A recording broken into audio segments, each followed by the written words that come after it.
Hello everyone, Jules here. Today I'd like to talk about the topic of initiation. And I want to talk about initiation as process. And I want to talk about this topic in this way because I think a lot of people quite often do not think about initiation as a process. I think a lot of people think of initiation as an event or as a ritual. But I want to talk about initiation as an actual process and why I consider initiation to be a process rather than a ritual or a ceremony. So I've written down quite a few points here and I'm going to refer to my notes. So initiation as a process. Now, I have experienced initiation as a process because I have experienced initiation as an inward response. And I'm going to give my reasons about that and also describe the process and the stages. So initiation, when it's considered as an event, it's not really the ritual or the ceremony itself. Initiation is really a process that has been caused by a catalyst. And that can be an event as well. It doesn't have to be an actual ritual or ceremony. And the tarot card that I particularly associate with initiation is the Tower card. So the Tower card, when it's read in divination, in a mundane kind of way, it represents an outer event that's unexpected, usually because of the lightning in the image. But I'm going to talk about some tarot cards today in regard to this topic from an esoteric perspective and also from a psychological perspective as well, because the Tower card is quite a psychological card. I mean, on the surface it looks like an event, but there are people falling from the Tower, totally losing their composure, and that includes psychological composure as well as physical composure. So I see the Tower card as the card of initiation. It represents initiation.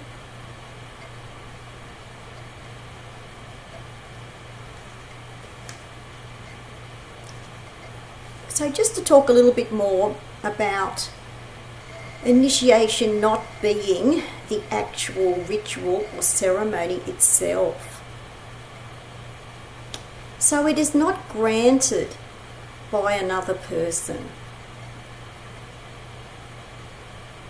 If someone is being initiated by a ritual or ceremony within an order of some kind, an esoteric order,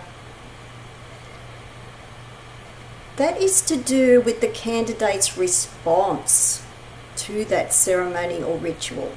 So it's not the ritual or ceremony itself.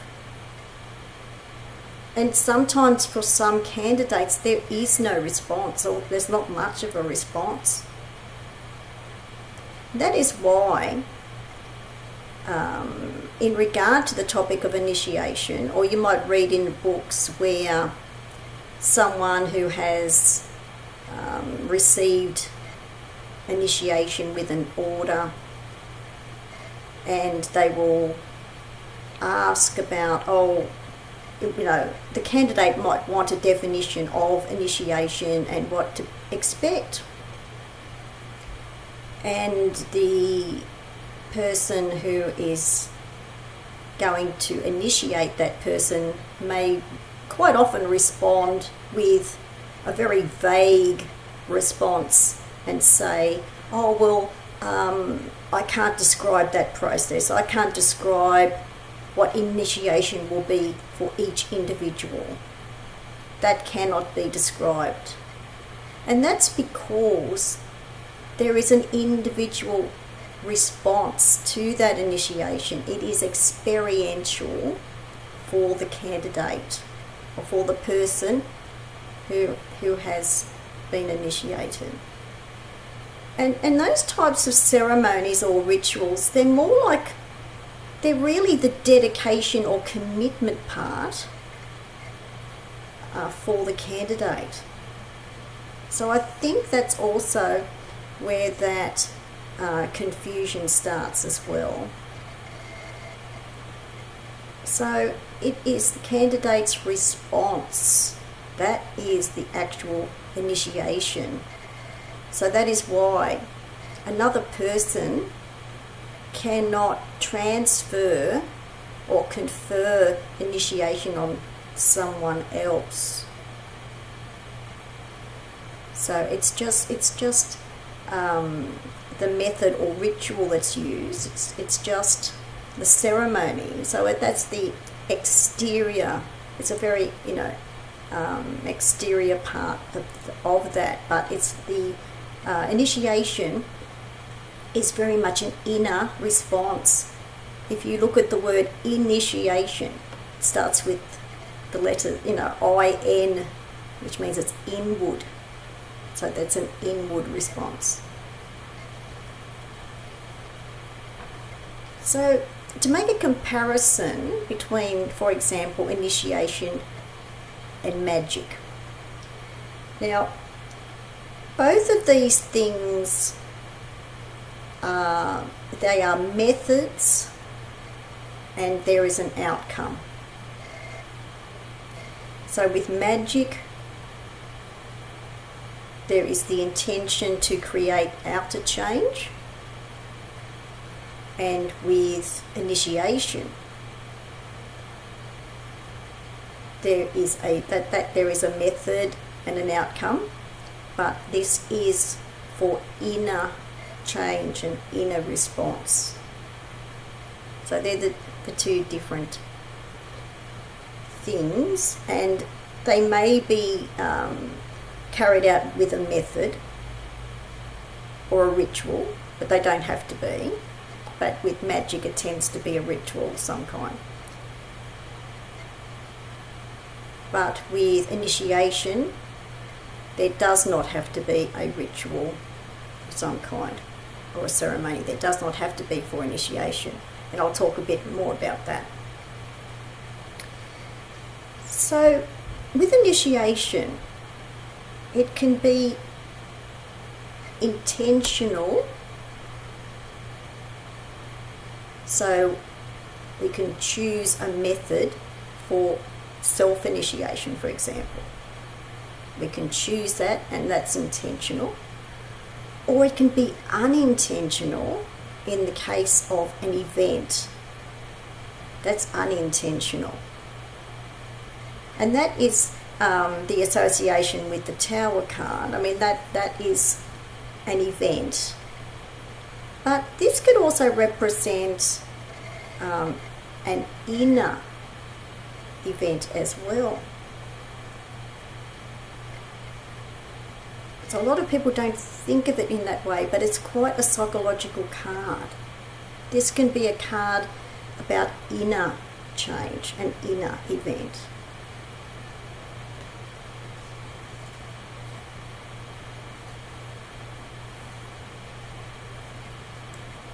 So there is an inner change response with initiation.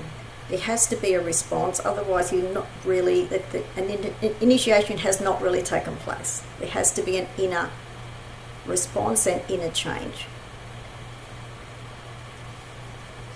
And it's quite a strong response. That's why it's the Tower card.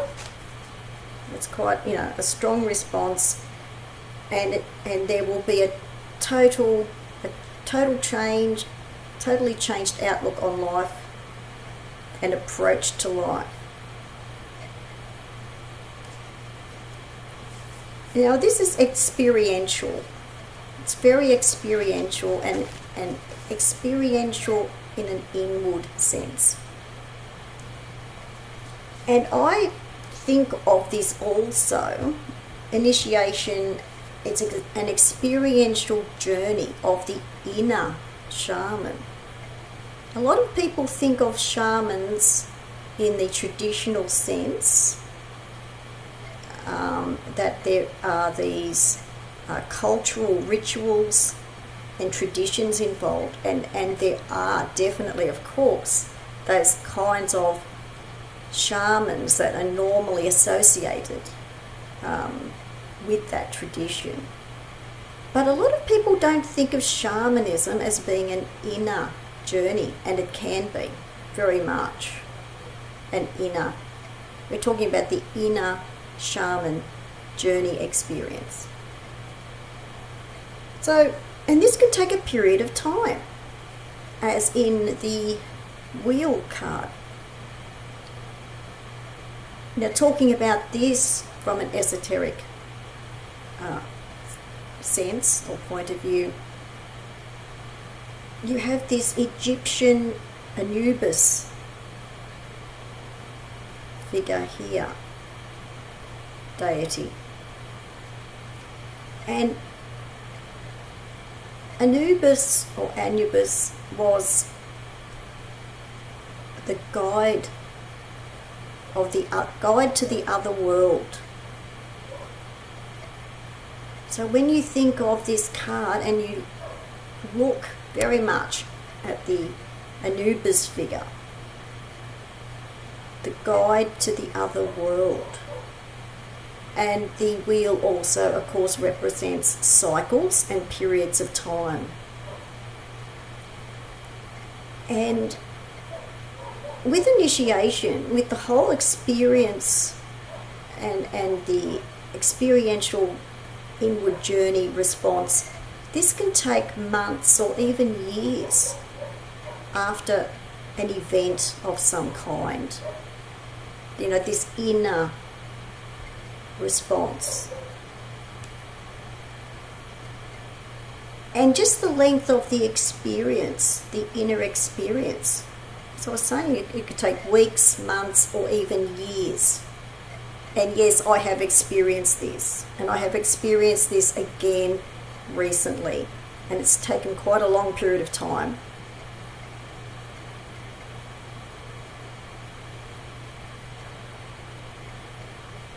So this card is also to do with initiation as well as cycles of time.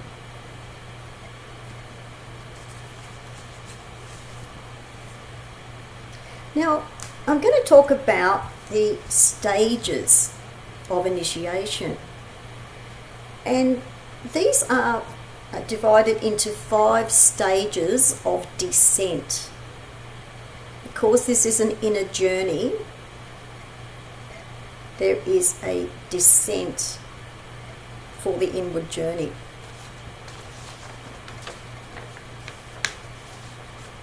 For the process. So the first one is preparation.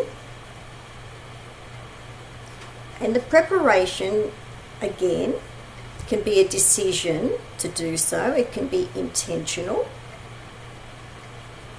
or unintentional, as in an event.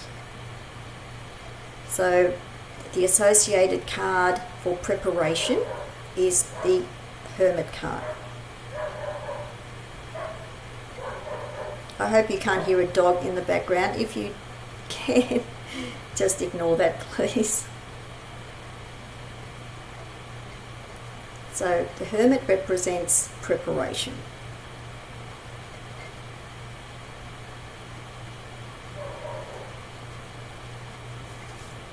The second step is dissolution, the dissolving,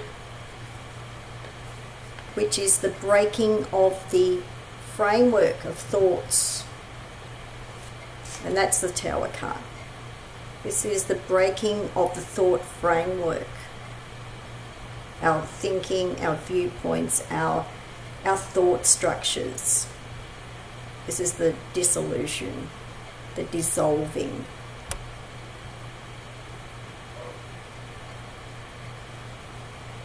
And I also think of the dissolving as the Moon card too, because it's a very watery card. Here is the crayfish. It's a card about evolution, but you can also see this as inner evolution, the inner evolving journey.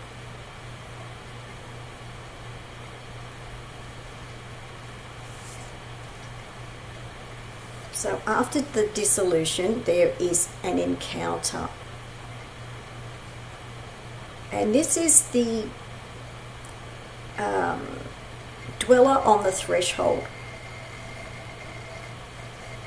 And again, this is the Hermit figure. And the dweller on the threshold can be light or dark. A lot of people think the Hermit is only representing light, and I can totally see that and understand that because of the lamp, the light of wisdom. I can see that. But it also has a dark side associated with it because there is difficulty and lessons to be learned and limitations. So this represents the dweller on the threshold, and it represents the encounter with the dweller on the threshold.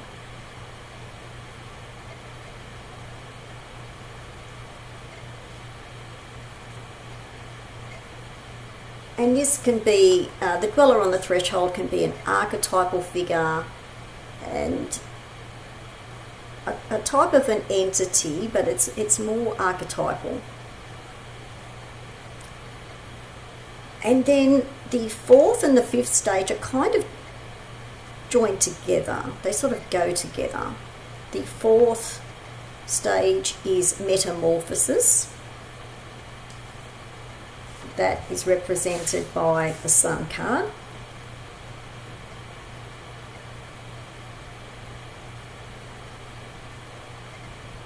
Which is a total change of inner being.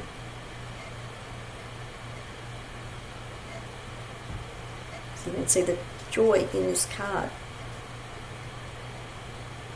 And this also represents the fifth stage, which is emergence. Rebirth of being and approach to life.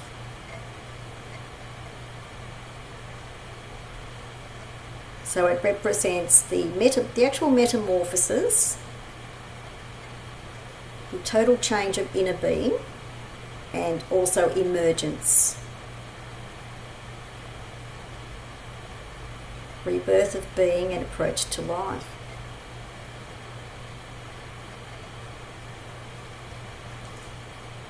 So there's the 5 stages of initiation as process. And along the way, of course, because this can take months or years, of course there are ally figures that need to be chosen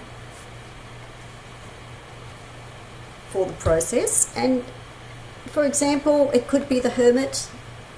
The Hermit is a good ally figure. I have also been choosing the Charioteer. I know a lot of people think of the Chariot card, but I think of the chariot card as the actual charioteer. And the charioteer has also been a really helpful ally. The hermit is also a great ally archetype. Also the priestess, the high priestess, is also a great ally card for initiation.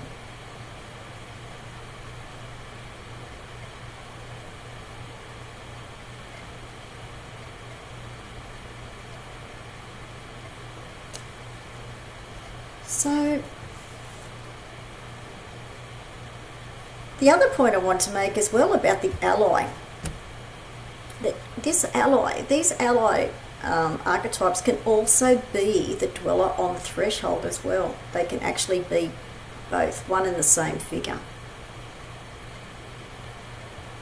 And that is because they grant wisdom during the process, and they grant wisdom by imparting lessons. And this is why they can have a light or dark. The dweller on the threshold can be light or dark. And I suppose the light side is the ally part, and the dark part are the lessons and limitations. And the lessons and limitations are there in order to grant insights and realizations. So it can be a very difficult process if it is a true initiation. It's a kind of period that you look back on and you know that that was an absolute turning point, that you actually changed permanently from that point. You would never see life or even spirituality or even esoteric systems in the same way again. You are totally seeing life and the universe from a totally different, transformed perspective.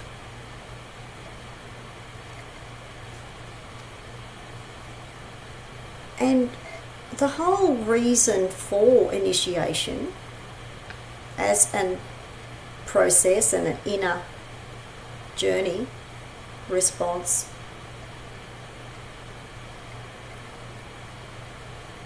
it is so that we can see this whole process and the ally figure as guidance for the rest of our life journey. Initiation is not really useful in itself, whether it's intentional or unintentional. It's not really useful or of great meaning unless it does provide guidance for the rest of our life journey. And that is why I also see initiation as a type of inner shaman journey as well, because we are just so totally transformed by the experience. But the transformation will be worth it because we're a totally renewed being. Just like all the joy in life in the Sun card.